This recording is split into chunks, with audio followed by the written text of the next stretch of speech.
Okay, our final speaker today. Jeff Rath is a constitutional lawyer.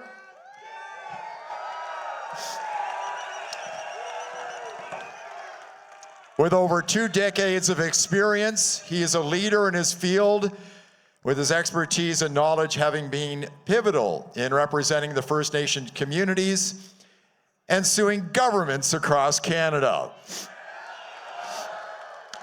He is the General Counsel on the Alberta Prosperity Project Board and is a leader and supporter of Alberta independence. Jeff. Hello, Alberta! I want to tell every one of you that's here today, I have never been so proud to be an Albertan. I look out across that sea of blue flags, and I see that today, going forward, should be known October 25th as Alberta Independence Day.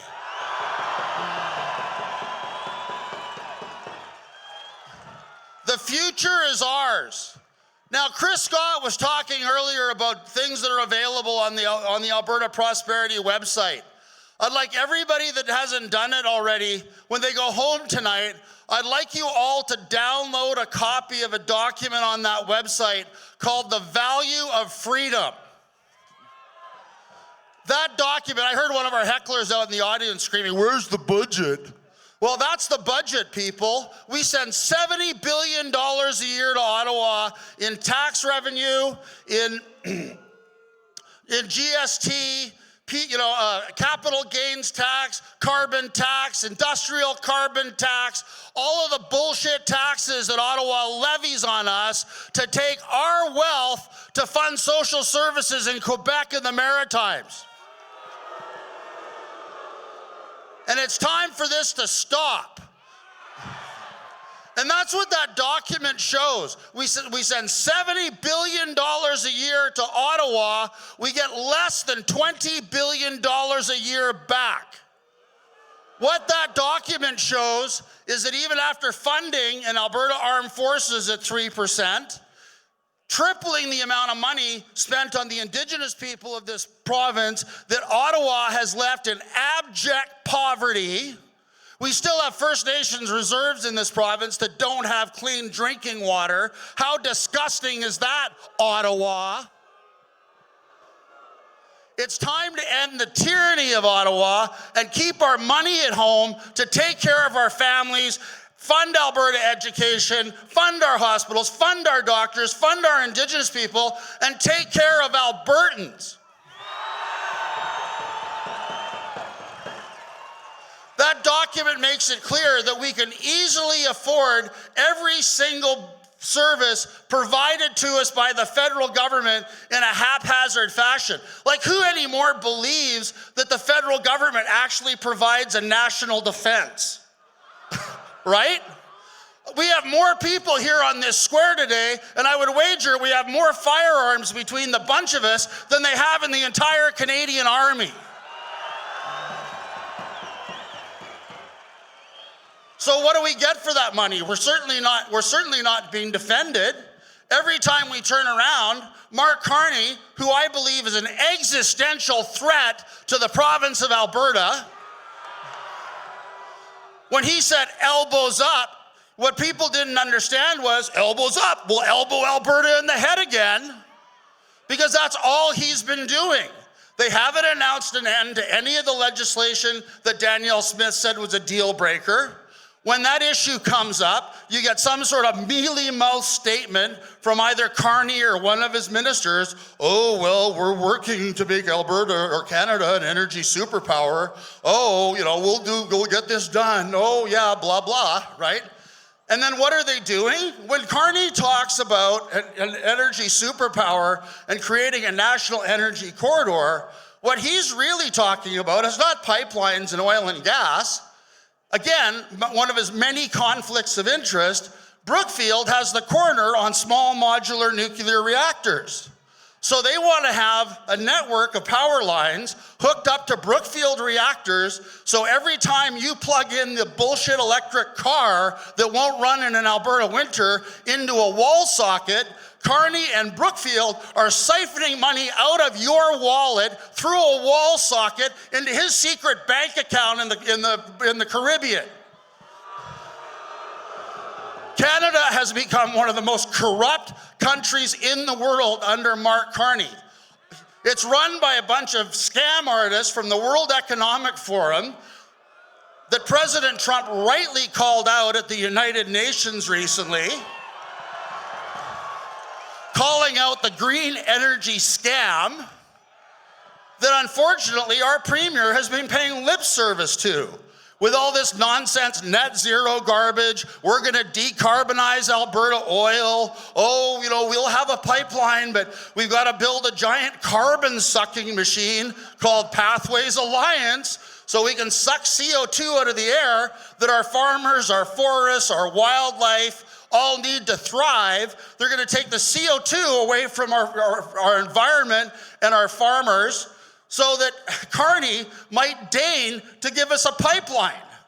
Enough. Enough. We are governed by complete morons. Does anybody remember the start of the phony trade war? When we had Doug Ford turning red in the face, jumping up and down, and saying that, oh, we'll teach the Americans a lesson. We're gonna cut off their Alberta oil. Does anybody remember that, right? And then somebody whispers in his ear, hey, Doug, don't you know that all your Ontario oil comes through the States from Alberta? Oh. I mean, we are being governed by morons. The gibbering Gibault, the former climate change minister, who's now the minister in charge of shutting down the internet and censoring all of us, right, didn't even know that there wasn't a cross-Canada pipeline, even though that idiot had been fighting pipelines for years as an eco-terrorist with Greenpeace. This is who we are being governed by in Canada. And there is only one solution, and that is to get Alberta the hell out of Canada and become an independent country.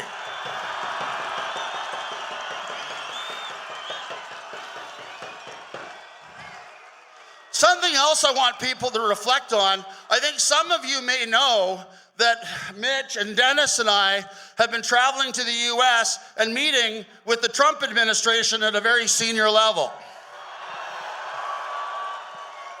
And I need to tell each and every one of you that there is ample support, if not enthusiastic support, for this project. There is ample support, enthusiastic support for Alberta becoming an independent country. Now, I know some members of our movement favor the 51st state. We are not a 51st state movement. We are an independent Alberta movement. The members of the US administration that we're speaking to, they know that. There are no designs to turn Alberta into the 51st state. At our last meeting, one of them pointed out, it's like, oh God, it's like, try to get that through the Senate. The Senate would want Puerto Rico and Washington, D.C. in return. That's never gonna happen. The other thing was, and you guys might find this funny, I did, we were all joking around about President Trump making fun of Trudeau and smacking Carney like the stupid little puppy that he is from time to time when he tries to pee on the carpet, by making jokes about Canada becoming the 51st state. And of course, we all laughed around the table because we all went, oh yeah, who the hell would want Quebec? We have enough trouble with them in Alberta. We don't want that.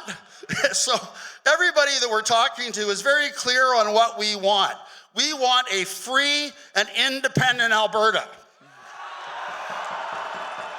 Now, in terms of getting us to that goal, and I think when you look at this sea of blue flags waving across this plaza today, everybody here is asking you to do some things. Next time I go to an Oilers game or go to Oilers Plaza, I want to see a sea of Alberta flags waving.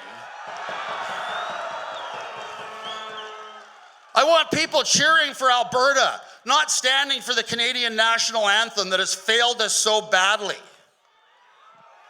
There's some journalist wrote, oh, well, Alberta independence isn't a serious thing. I'll start believing it when people start booing the national anthem in an Oilers game. Well, think about that. I'm asking you to do that. Bring your Alberta flags. The other thing I want to talk to you all about, and this is fairly serious, is that right now, as some of you may know that follow politics, about 70 to 75% of the membership of the United Conservative Party of Alberta is in favor of independence. We need to make sure that that message gets through to our Premier loud and clear. So what I'm going to be asking all of you to do, those of you that can afford it and afford the time, and again, this is only a very small fraction of the amount of time that my colleague Mitch Sylvester is asking of you out of your 10 days, I would like all of you to go online and buy a United Conservative Party membership and buy a ticket to this year's Alberta UCP annual general meeting, the AGM, coming up here at the end of November, all right? And the reason we want you to do that is right now, about 65 to 70% of the UCP board is in favor of independence, right? After this AGM, we want 100% of the UCP board in favor of independence, and we want independence candidates elected to run the UCP. Can we do that, Alberta?